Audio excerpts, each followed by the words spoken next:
Good afternoon, everybody, and welcome back to ROBMOTIVE. We're going to do a rundown of all of the mods that I've done on the 2025 Jeep Gladiator to date so far. They're mounting. We have 14 of them, assuming I didn't miss anything, so let's jump right in. Number one, in the back, and I'm not sure if I can recommend this one yet or not. It is, of course, the bed mat. It's a little thin. It hasn't completely settled yet because it hasn't been out in the sun really too much. I do think it's going to be fine. The reason I don't know if I can recommend it or not is because I'm afraid it's going to blow out. I've got bungee cords across just to hold it, just in case, just to be safe. Next up, and I just did this one recently, bed rails. You can see all around. It now has bed rails with cleats. The truck did not come with those, something that I think are necessary, particularly if you're tying things down or maybe putting a tonneau cover or a bed rack or even a cap on the back of the truck. Gives you a way to secure things down. Next up, oh, and while we're back here, it is a mod, a custom license plate frame. I think it looks pretty tough. Anyway, moving on, we have side steps.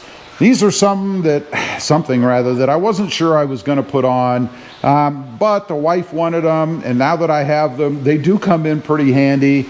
They're not really steps, they're more running boards, I guess. While we're in the back, I have a painted exhaust pipe. You can see right there, that thing was silver. Stood out. Whenever you looked underneath the truck, you could see that, as well as the shroud right across from it for the spare tire.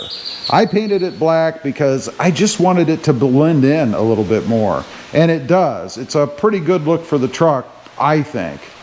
Next up, we have the front bumper with fog lights. Let's take a look at this.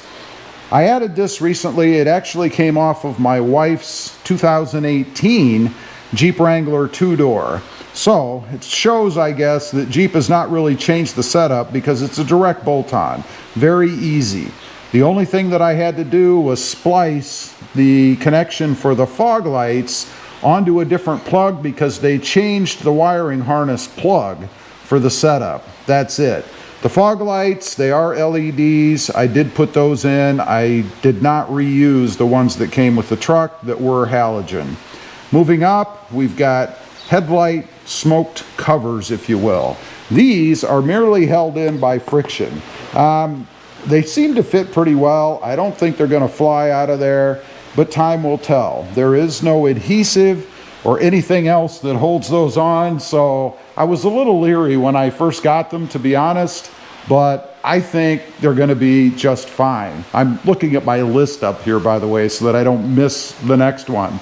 And the next one is the phone mount, what I'll call tray, I guess. It's just a little piece that screws into factory screw holes right underneath the cover. You can see the cover where the duck is sitting. That cover pops up and there's, I believe, 3 holes under there. The hardware comes with the kit.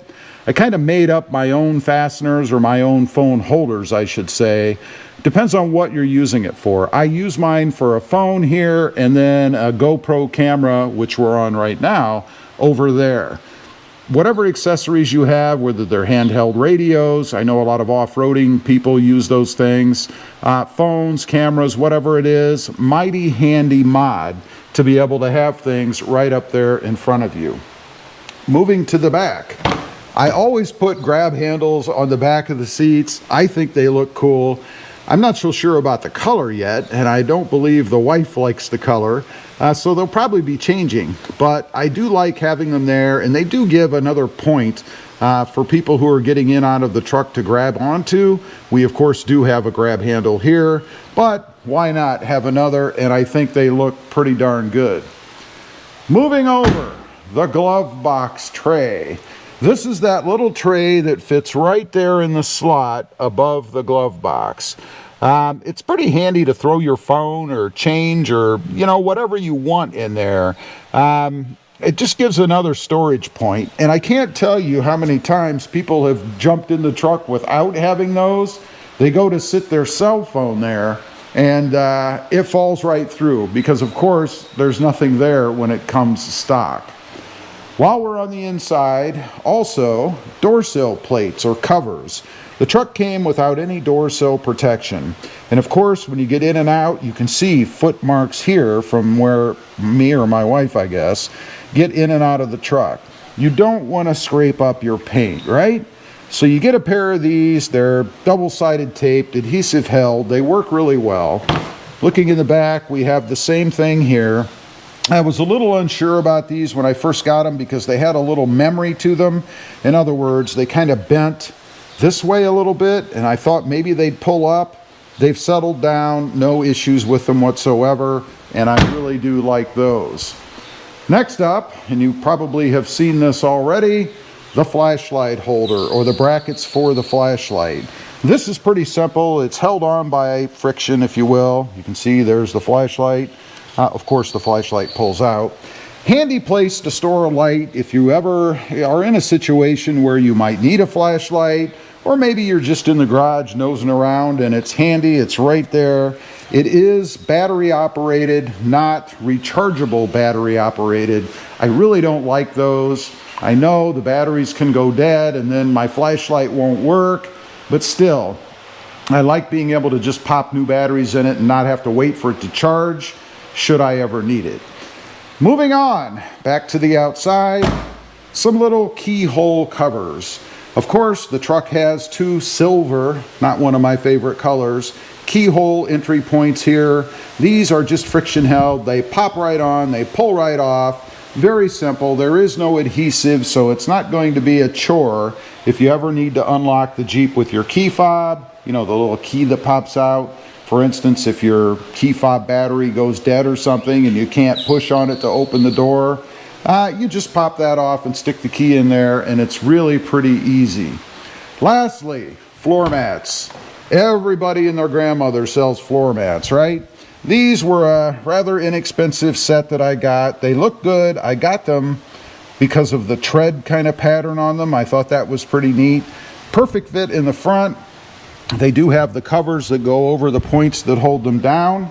In the rear, I got the kind, of course, that go all the way across. This is another one that I was a little hesitant about after I got it and the fitment of it.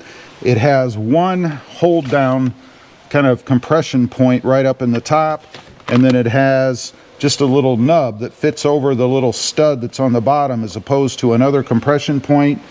As it turns out, they're just fine. They've kind of relaxed a little bit, settled into the truck, and I'm very happy with them. Anyway, that's just a rundown of the, I guess, 14 mods on the Jeep Gladiator so far. There's going to be many more, lots of things to do to this. I really have just begun. Leave a comment. Let me know what you think. Have any of this stuff or any suggestions? I'd be curious to know. Thanks for watching. Stay safe out there. Bye.